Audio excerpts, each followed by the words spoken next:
On n'aurait pas été plongeur, je pense qu'il y a beaucoup de gens qui ne seraient pas là aujourd'hui.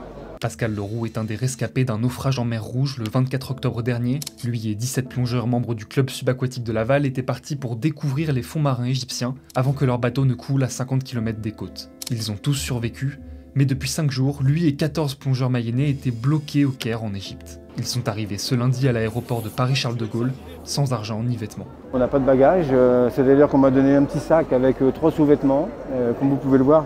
Je suis toujours en pyjama. On a navigué pratiquement une bonne partie de la nuit dans une mer déchaînée.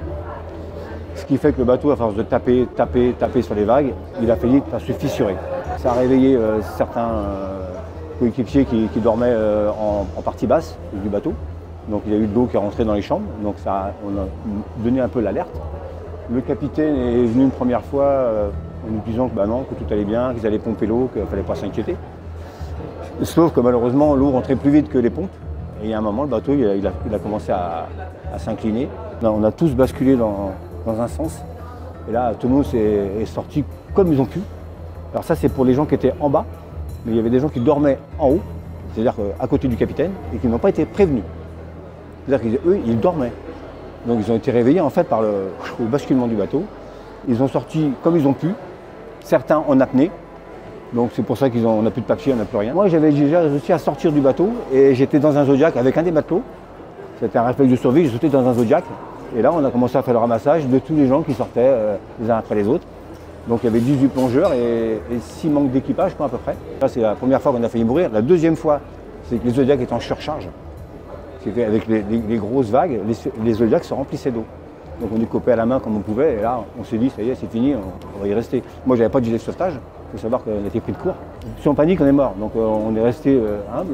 Et là un matelot a eu la bonne idée d'enlever le coffre du moteur, vous savez le capot, et on a écopé avec ça.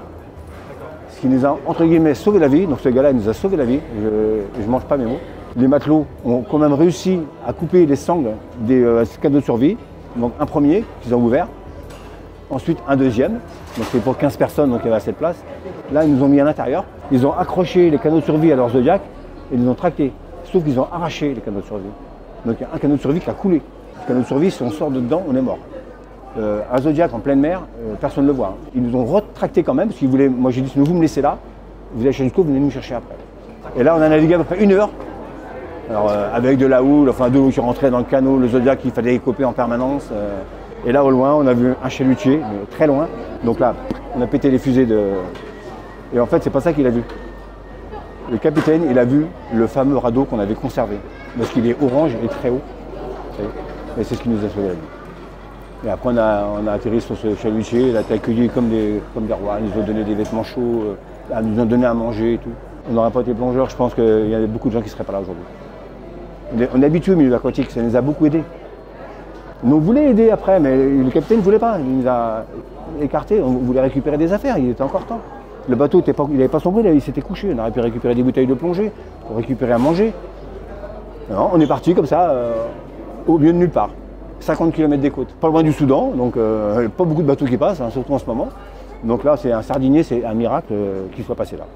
Et puis après, arriver sur Terre, ça a été un autre périple. On a été pris en charge par le croisiériste. C'est-à-dire qu'on est passé de bus en bus, d'hôtel en hôtel, pour arriver jusqu'au consul pour régulariser nos papiers, parce que vu qu'on n'a plus rien. Ce qu'il faut savoir quand même, en arrivant, le consul nous a demandé la valeur de 55 € pour pouvoir avoir ce papier, alors qu'on n'avait plus d'argent. Par contre, on a eu une scène de morale que vos assurances, il faut appeler vos assurances. Avec quoi? On n'a pas de téléphone.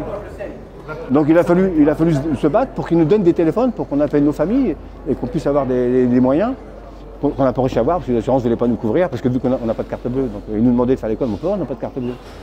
Et donc c'est le croisiériste qui a pris nos billets en charge pour qu'on soit là aujourd'hui.